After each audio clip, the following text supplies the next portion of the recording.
കായികരംഗത്ത് ഉത്തേജക മരുന്നുകളുടെ ഉപയോഗത്തിൽ കർശന നിയന്ത്രണം ഉറപ്പാക്കുന്നതിനായി പ്രവർത്തിക്കുന്ന ദേശീയ ഉത്തേജകവിരുദ്ധ ഏജൻസിയുടെ പരിധിയിലേക്ക് കൂടുതൽ ക്രിക്കറ്റ് താരങ്ങളെയും ഉൾപ്പെടുത്തുന്നു. ഇതിന്റെ ഭാഗമായി നാഡ തയ്യാറാക്കിയ രജിസ്റ്റേർഡ് ടെസ്റ്റിംഗ് പൂളിൽ മലയാളി താരം സഞ്ജു സാംസൺ ഉൾപ്പെടെ 14 ക്രിക്കറ്റ് താരങ്ങളെ ഉൾപ്പെടുത്തിയതായാണ് report. 2020 team captain Suryakumar Yadav, test ടീമിന്റെ ഉപനായകൻ Shubman Gill, wicket keeper batter Rishabh Pant എന്നിവരും പട്ടികയിലുണ്ട്.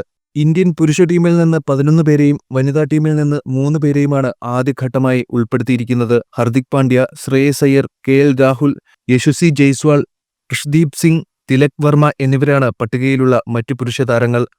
വനിതാ ടീമിൽ നിന്ന് ഷഫാലി വർമ്മ, ദീപ്തി ശർമ്മ, രേണുക സിംഗ് താക്കൂർ എന്നിവരുമുണ്ട്. പരമ്പരയ്ക്കിടെ വിവിധ മത്സരവേദികളിൽ നാഡ ഉദ്യോഗസ്ഥരെത്തും. ഇക്കാര്യം ഇന്ത്യൻ ക്രിക്കറ്റ് കൺട്രോൾ ബോർഡിനെയും അറിയിച്ചിട്ടുണ്ട്. മുൻപ് 2019-ലും ഏതാനും ക്രിക്കറ്റ് താരങ്ങളെ ഉൾപ്പെടുത്തി നാഡ രജിസ്റ്റേർഡ് ടെസ്റ്റിംഗ് പൂൾ തയ്യാറാക്കിയിരുന്നു.